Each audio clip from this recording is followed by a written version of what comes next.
Now, well, we're not just going to leave you hanging. Let's take quick reactions from legal practitioners at the Enugu State High Court as they speak, of course, and share their views on this sentence of Mazi Nnamdi Kanu to life imprisonment. Now, we know it's not just 25. Life is indeed life. Life is an indeed additional 20, an additional 5. I mean, let's hear what those learned persons have to say about the court sentencing.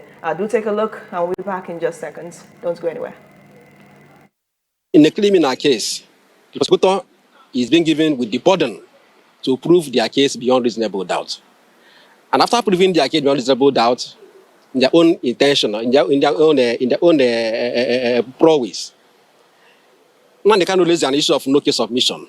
And the trial court, in its wisdom, had made out a ruling saying that the defendant, Nnamdi Kanu, has a case to answer and called upon him to defend himself.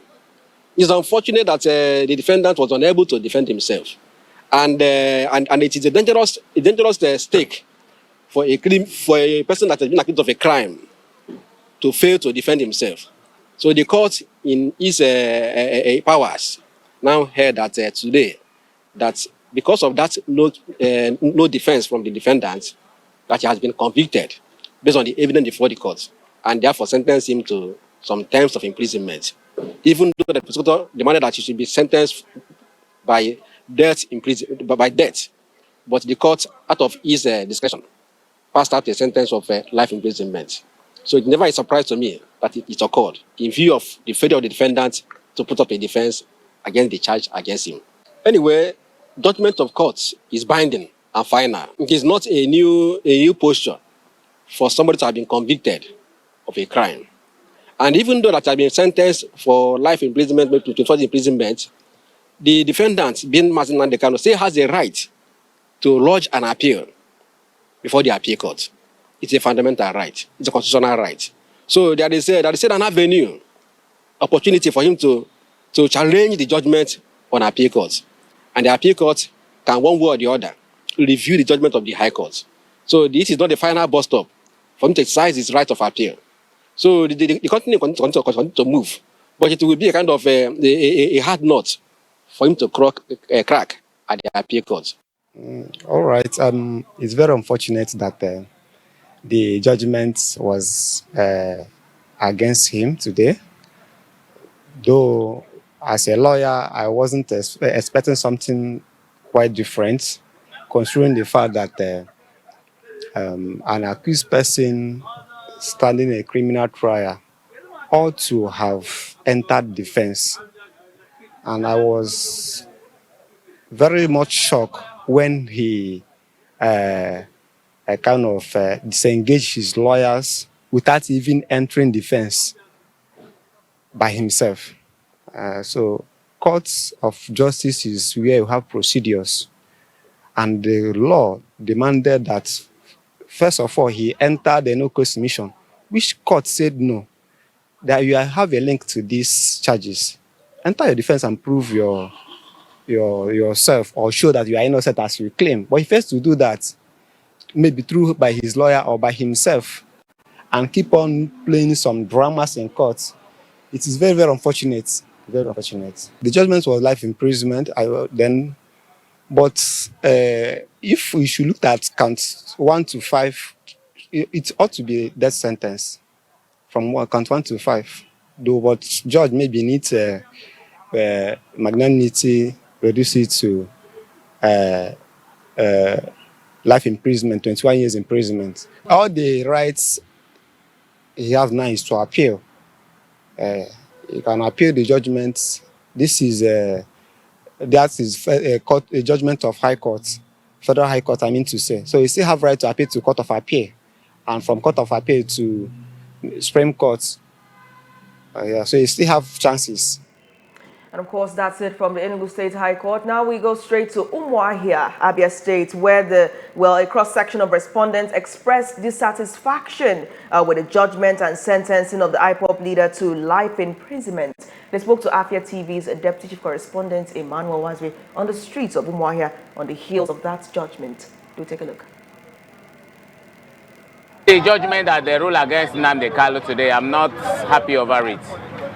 I pray that God will help so that our president will tender justice with mercy, so that he can revise it and ask him to release him from that jail, because that man have tried, he have suffered a lot over that thing. That is all my plate. I didn't see any faults. He didn't commit anything. I didn't see anything that he committed. And meanwhile, at what he said before, when we have this one is High Court. Federal High Court have said something concerning Nnamdi Kanu's case. Yeah, he has to appeal. That is sure of it. He has to appeal. So the High Court is not the final place. I feel so bad. Convicting him is not proper. Nnamdi Kanu is innocent. So convicting him is not proper. Adopting him from Nairobi, Kenya is not proper to start with. That is a kidnapping. So we are calling on the federal government to do the needful, because Nnamdi Kanu has been a sacrificial lamb. All right, and there you have it from the streets of Umuahia, which is quite central to this state, knowing that that's where, of course, the IPOB leader hails from. Yeah, I mean, and everybody seems to be saying the same thing. Nobody seems to be happy with the judgment, whether in Enugu, whether in Umuahia. It feels like it was railroaded. I know in the southeast, people are not happy about sit at home in the south and everything, but, and this might be controversial, you know. So I was asking people yesterday, what do you want the government to do? They said they should go and get Simon Ekpa. That was what everybody kept saying. Yeah. That seems to be the common theme, like, why Mazi Nnamdi Kanu? Go and get Simon Ekpa. The question now is, if Mazi Nnamdi Kanu had opened his defense, you know, his own case in this trial, do you think he would have been able to call out Simon Ekpa for his own dastardly deeds, knowing full well that even when he, Mazi Kanu, called up sit at home, Simon Ekpa insisted that he stayed? I think one, maybe Mazi Nnamdi Kanu is not going to turn on another Igbo person. Regardless of the actions. We've not, if you look very carefully, he's never really said anything negative about anybody in IPOB, ever. Even when they have their disagreements, even those who come and say he's not the leader, he's never talked about them.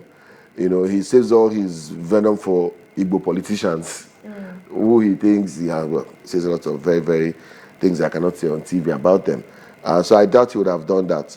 What I think is that I think he should have defended himself, giving himself, because even those who want to argue for him, you go on social media and all the clowns are out again. Yeah, the government clowns are out in full force, saying, you have seen the trial, you have seen the charges. He couldn't answer. Yeah. He couldn't say anything. He had no answer to this. It was just so terrible. Even if you want to even argue for him, yes, you have, and of course, whether you like it or not, whether you agree with him or not, unfortunately, it's no longer about was Mazi Nnamdi right or wrong.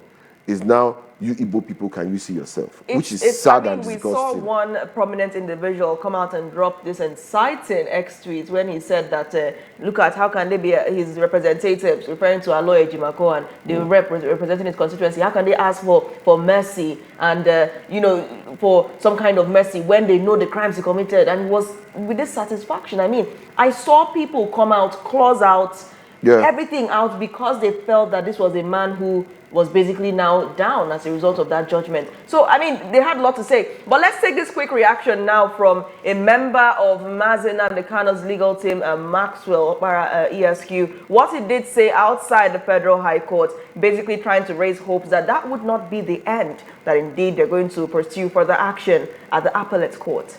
Take a look.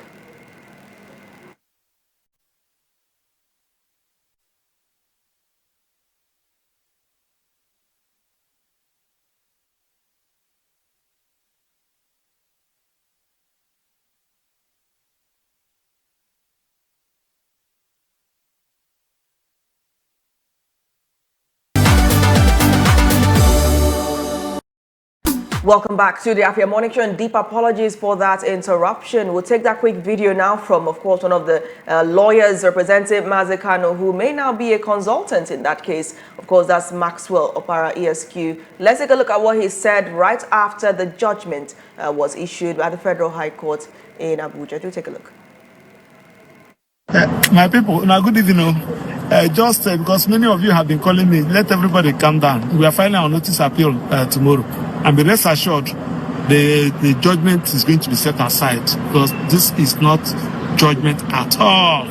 If you are doubting me, I will get the cities of the judgment tomorrow. I will give it to you and the record of proceedings. You will now discover that the judge left what issues that we raised. He left everything that we are talking about and be writing another thing. So that judgment, it was predicated on anger. It just Mazi Nnamdi Kanu has insulted me. I will show him that I'm a judge. That's all. That's all.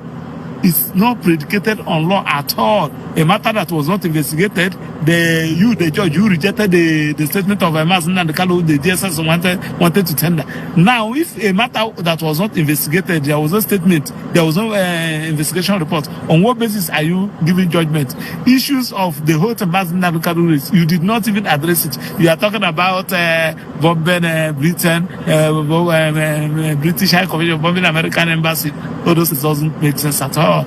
We are filing our appeal tomorrow. We are going to set it aside. Let everybody calm down. Thank you and God bless you. Yes, he is calling for calm, and he is also saying that the judgment was based on anger. Let me deliver judgment because I'm angry. Nnamdi, what's your take? I mean, he's the counsel for Mazi Nnamdi Kanu, so he's going to say that. I mean, we'll keep watching and seeing. I'm sure he has his reasons for saying that. And like he said, as more things unfold with time, we'll see what he's talking about. We'll get more reactions to that. Now, let's take this quick one from Professor Sam Amadi, who was also quick to respond, of course, as reactions continue to trail that judgment. Professor Sam Amadi is the director, Abuja School of Social and Political Thoughts. Do take a look. Mazi Nnamdi Kanu was convicted and sentenced to life imprisonment by a federal court in Abuja for alleged act of terrorism against the Nigerian state. Well, first, this is a political trial. Even if the facts are true, alleged against him, it's still a political trial and a political action, because there are many Nigerians who are not Igbos who are guilty of clear acts of terrorism against the state. Boko Haram activists, Boko Haram supporters who have openly identified have not been put on trial. In fact, some of them are either in government houses negotiating deals and compensation. Fulani headsmen, listed as one of the world's terror groups. None of the persons associated with it had first trial for terrorism. OPC leaders, I was a lawyer to Fashion and some of the leaders in Lagos back then. We know that Lagos was a theater of violence and killing. Nobody faced trial for terrorism. So Nnamdi Kanu, an Igbo, is the first person who has faced and been convicted after many years of being put to trial. So that's a political action by the Nigerian state. The process also for his trial have been very, very unfair. Renditioned wrongly against international law, been put in DSS cell, even as time trial for years, various decisions of the court in his favor disallowed, no bail, not even being remanded in prison custody. So he has been an unfair trial all the way. But beyond the fairness and unfairness, this moment is a moment of reflection and deep clarity.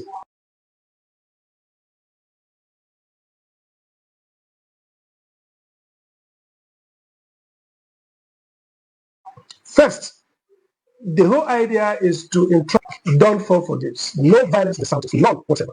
Second, I call on Igbo, I call on IPOB members, maybe their supporters and friends of Nnamdi Kanu, those who are aggrieved, to turn this anger, rage into political action. It should be clear now that our salvation is not in the United Nations or some other American or whatever forces. It's at home, building a strong political movement. It's about creating leadership that can fight for us, defend Igbo. Nnamdi Kanu first trial because the Igbos are politically powerless. Nnamdi Kanu first trial, selective trial, because the Igbos themselves are marginalized, politically convicted and sentenced. So there goes Nnamdi Kanu, but actually there goes the Igbo nation. And so this moment is a moment of clarity for us to resolve that we're going to take over the Southeast, that we're going to get leaders, people elected who are governors, senators, councillors, chairmen, who understand the Igbo mass condition and ready to fight to protect us. Nnamdi Kanu is convicted because South Igbo have been convicted. Nnamdi Kanu is sentenced because the Igbos have been sentenced politically. A word is enough for the wise. No violence in Southeast, rather strong political action.